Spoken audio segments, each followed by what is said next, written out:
Hey, what's going on, everybody? Hope you guys are having a great Friday. Hope the day's going well. Hope you're doing something that you're passionate about. Thanks for tuning in today, guys. As always, message me over at Clayton J. Jensen. Would love to hear more about you. Would love to hear more about what you're passionate about. Let's see how we can help each other make this world a better place. Remember, yesterday we discussed relationship marketing. How essential it is for us when we're building relationships with our customers that we're not just doing so looking for a one-time purchase, but we're looking to build lifelong relationships, because that not only provides us a continuing customer, that customer then becomes a lifelong referrer as well. Let's make sure that we're marketing and branding ourselves based upon building lifelong relationships. Thought that'd be a great tie into today's topic. We're going to be discussing the amazing book by Scott and Alison, Unmarketing. Just want to do a little quick backstory on these two individuals first before we jump into the book. So, I know it sounds crazy, but they actually met on Twitter. Yeah, that's right, they met on Twitter. And then two people who turned into two of the most influential social media influencers in the world. Scott Stratton himself was actually voted one of the top 5 social media influencers in the world by Forbes magazine. They've worked with companies like Microsoft, IBM, PepsiCo, Cirque du Soleil, and Saks Fifth Avenue, just to name a few. They have 4 best-selling books. They're co-owners of Unmarketing Inc. and co-hosts of the Podcast. Best part about that, in my opinion, is the word co. Now, these two individuals who didn't know each other met in their unique way that they did on Twitter, and then utilized each of their passions and each of their talents to bring light to situations that they care about and to help the individuals around them. I highly, highly recommend picking up a copy of Unmarketing if you haven't already. Essentially, Scott and Alison detail for us how we need to brand and market ourselves the way that we want to be marketed and branded too. Too often, we're sending out mass emails. We are attempting to do things that we, in and of ourselves, wouldn't want to be marketed or branded to. And it becomes white noise. Let's make sure that we're not doing that. Let's make sure that we are flipping the way that we look at marketing on its head. We want to make our customers feel special and uniquely important by beginning authentic conversations. Let's be the one who reaches out a helping hand and who truly takes the time to ask about another individual because we actually care about them. When we create authentic conversations, that leads to making friendships. And you can attest, as can anyone else, you want to buy from your friends.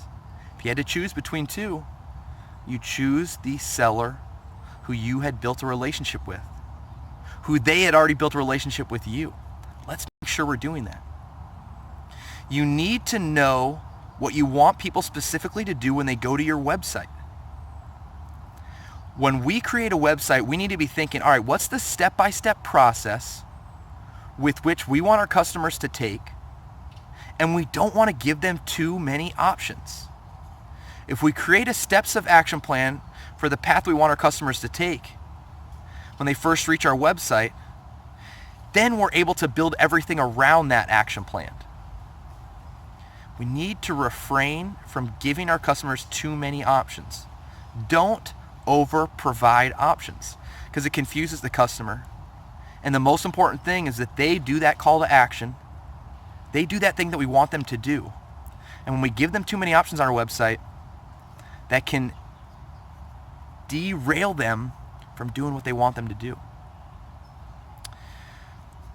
One of the great quotes that they have in Unmarketing is, why do we market to people the very way we hate to be marketed to? It doesn't make any sense. Why would we do that if we don't want that? Things like spam messages, pushing products, pushing sales. It becomes white noise. It's almost like the nagging partner or unfortunately nagging mother example. You know, when you get nagged over and over again, do this, you need to do this.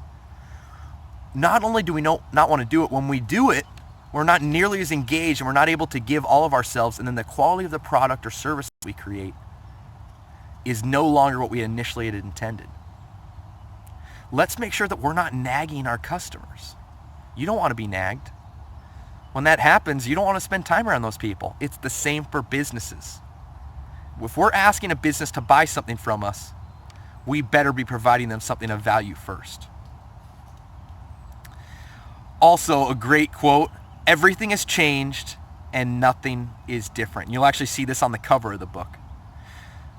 In this, they essentially argue that the way that we market has changed completely with access to social media, access to the data that we have nowadays, the ability to engage our customers directly, to build relationships unlike ever before, and then to tap into those relationships, whether it be asking for a refer, asking about a specific product or service, or exactly asking them what they want so we can provide it to them, whether it be the product or service or the way in which they want to be marketed or branded to.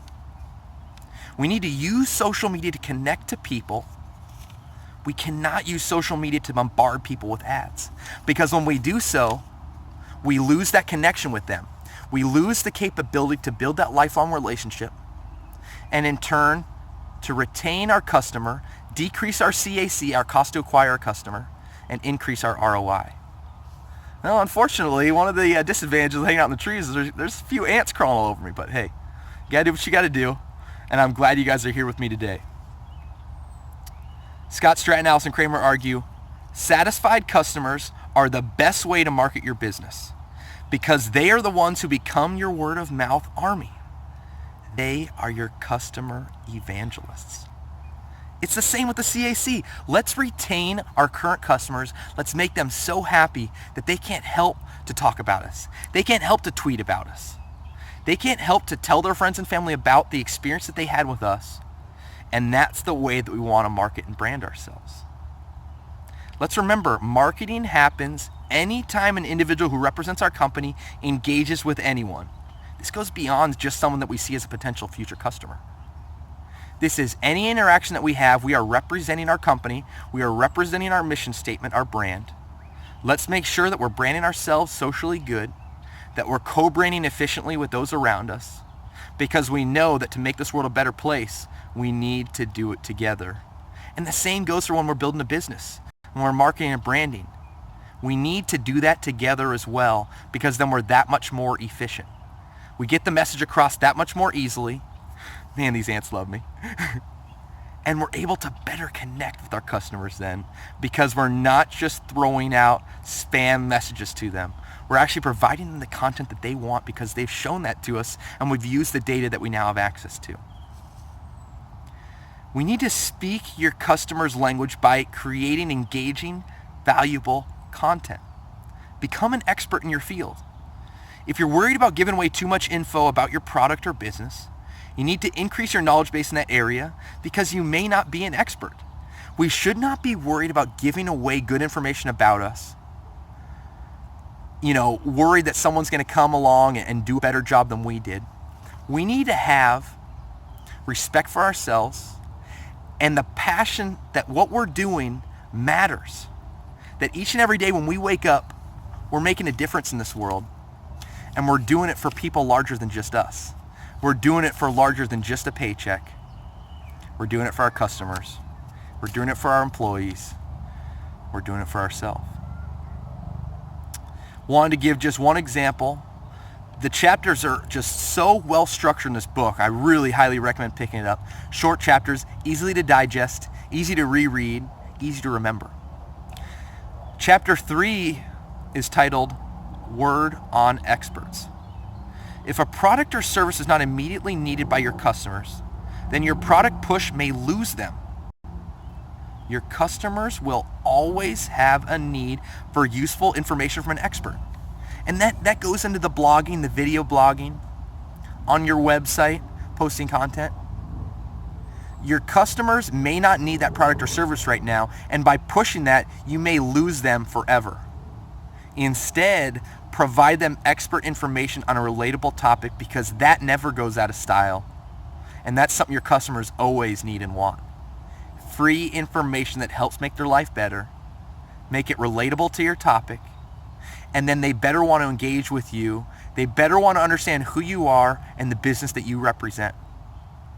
Let's make sure that we're utilizing everything that we have at our ready to provide our customers the marketing and brand experience that they've always wanted and that we've always wanted as well. Let's not attempt to push products or services. Let's build lifelong relationships and then tap into those relationships. Because remember, we like buying from our friends. Let's lend that helping hand first before we ask for something in return. All right, guys. Man, it was so much fun talking about unmarketing today. Scott, Stratton, Alison Kramer. Such inspiration and something to look forward to, because I think all of us want a relationship like they have. Look, I highly doubt it's perfect. No one's relationship is. It's all about how we're able to work through the issues, not allow the silly things in life to get to us. There's no reason to raise our voice to each other, to treat each other poorly. If we love always, it is the most selfish and smart thing that we can do for ourselves, because we're treating those around us well, and they in turn will want to treat us well. To see Scott and Alison, how they met, how they came together, how they utilized the platforms that they've created to make this world a better place, it's inspiring to say the least. And it's something that each one of us should attempt to be like. Look, we can't all be the same. We're not all going to do the same things in life. But one thing that we can do is respect and love everyone around us and utilize the time that we've been given to make this world a better place. Oh man, I love this vlogging stuff. I hope you guys do too. Message me over at Clayton J. Jensen. Would love to hear a little bit more about you, a little bit more about what you're passionate about. Let's see if we can work together to make this world a better place. I would love to help you out. All right, guys, thanks for tuning in today. I hope you guys have a great rest of the Friday. I can't wait to see you guys here tomorrow. And until then, you guys stay chill. You guys stay peaceful.